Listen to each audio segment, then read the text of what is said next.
and let's take a look at some teams that I do expect to regress a little bit.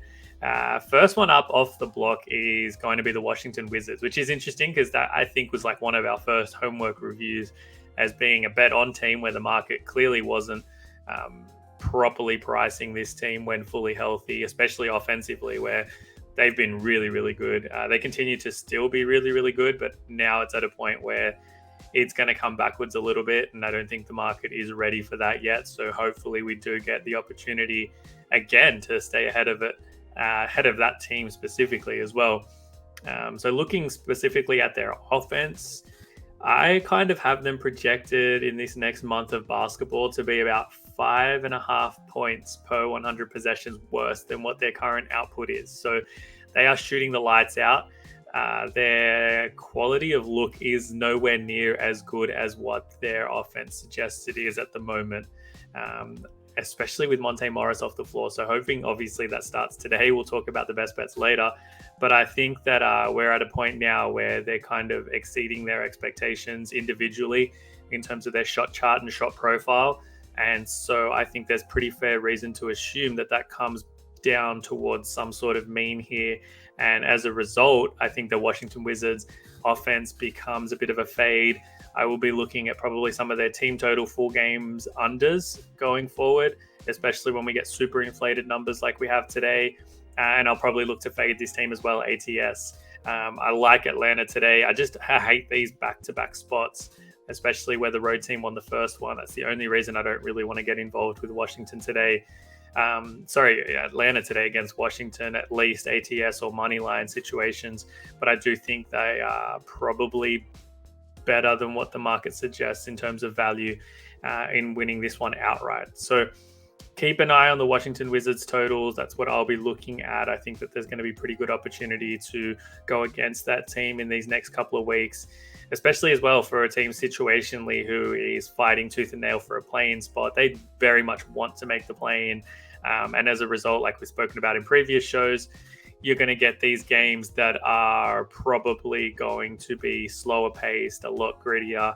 Looking even at that last ATL game, that one did go over. Both teams shot super efficiently, but it was only 101 versus 102 possessions in that game, which isn't particularly high when you look at what they scored individually as well. So again, if we can get that 101 possession mark tonight for both teams, I don't think they're going to be anywhere near as efficient. We get the regression, and that full game unders is going to look really nice as a result, given we're needing basically 60 points a quarter for it to clear that.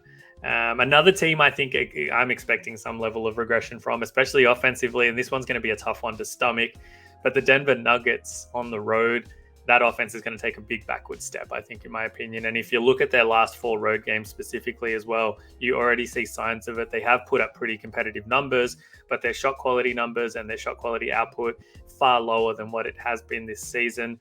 I think we're hitting that point of the season as well where a team like Denver is so cemented for that 1 seed where it's going to become about managing bodies, managing minutes, guys in and out of the lineups. They're not going to be play calling as aggressively as well in situations. So maybe some experimental lineups, maybe some experimental play calling as well in half court sets, which should bode for that level of regression.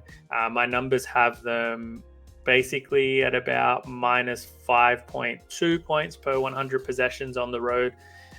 So there's a really good opportunity tonight if you're willing to stomach that against San Antonio. I just can't obviously trust that defense, and I think that the pace will be too high for me to want to start getting involved in that one just yet.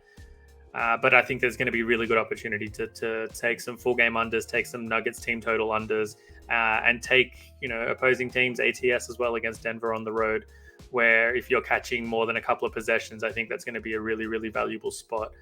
This isn't a team that needs to blow the door down anymore. This isn't a team that's going to be, building on their current point differential on net ratings on the season. It's probably going to come backwards towards some sort of average. And as a result, the market probably not going to price that in just yet. They're going, obviously, to work off of largely season-long metrics, and especially over the last couple of months as well, where their offense has been red hot and overperforming to an extent. So that, I think, probably my favorite one, more so than Washington, is to fade the Denver Nuggets. Just, again, because of the situational aspect of them essentially being locked into that 1 seed where there is no expectation or pressure for them to need to go out and play their best basketball on a nightly basis right now. They can already start putting in reps and start looking ahead to the playoffs and getting themselves in the best possible position for that one, just given especially the way the Western Conference is shaking up, because they're going to have a very hard round 1 matchup almost no matter what the outcome is there for the play-in situation. So that's another team for me regressing. The third and final one I think that's regressing, which is an interesting one because I don't think they really hit any particular highs this season. The Miami Heat, who I have enjoyed fading for the majority of this season. They have been a terrible team largely, especially on offense. They've been a bottom 5 offense basically all season long, and they will continue to be just that. I think the last few weeks, especially the last couple of weeks going into the All-Star break, they kind of put some things together. Even coming out of the All-Star break, their offenses look much better, but it's not a sustainable offensive model either. It's, relying on guys like Duncan Robinson coming off the bench and shooting, 65% from deep, getting guys like Cody Zeller to put up double digits off the bench as well. This is still such a flawed offense for me. They're still going to be, bottom 5 in everything from effective field goal percentage to shot quality, projections to points per possession in half-court sets. They're not a team that generates a lot of second chance opportunities either with offensive rebounds. So a lot of one and done scenarios for them, and that need and impetus as well to rely on their defense to get the job done, I think is something that comes to the fore for them. So they're a team who, despite not scoring particularly well all season, but just even based on the last sort of month of basketball, I still have them about minus 3.1 points per 100 possessions worse in this next month than what they've shown in the previous month. So a bad offense to basically be worse than they already are.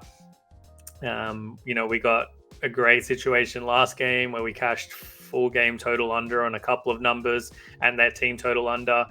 I'm pretty big on their team total under tonight. Again, against the Cavs, I'm honestly considering maybe chucking another unit on that, making a 3-unit play, which I haven't done this season. But just because of the fact that there is the regression expected, plus against an elite defense that we can't really trust, especially if Garland's out, I think I probably like it even more. If the market's going to keep pushing them its favorites, we're going to get a better team total line as a result. That's just how the markets work. And that'll be a good reason for me to even potentially buy more in this spot. And then obviously, like I said, looking ahead, I'll look to fade this offense pretty aggressively as well down the stretch. I don't think they're going to get it done offensively. If they are going to force their way into, a top 6 seed in the Eastern Conference, and if they are going to find a way to somehow jag that division title, it's going to be on the back of their defense. And I think that a lot of teams are starting to figure out that they are a little bit one-dimensional offensively. You can force them to sort of play into what you want from a defensive scheme perspective. And the better teams are going to be able to do that as well, especially ones who still have things and reasons to play aggressive basketball on a nightly basis here in the regular season. So those are the 3 teams I've circled and highlighted for regression. I think we're going to be pretty aggressive with positions here. I think those are 3 teams worth looking at yourselves as well. Washington Wizards to regress, ATS, and scoring-wise, the Nuggets road offense in particular. I think at home as well if we get some inflated totals, but that road offense is going to regress pretty big. So, opposing teams, ATS and the Denver Nuggets team total unders on the road, going to be really good looks. And the Miami Heat, their team total under against any efficient defense, basically, and fading them, I think, as favorites where teams are catching points against them is going to be a really, really great look. So that is going to be our homework review for today. Hopefully we can get ahead of the markets there again. And like I said, we performed really well with our homework review so far this season. Hopefully that continues. We've got a couple of bets today that kind of highlight that as well.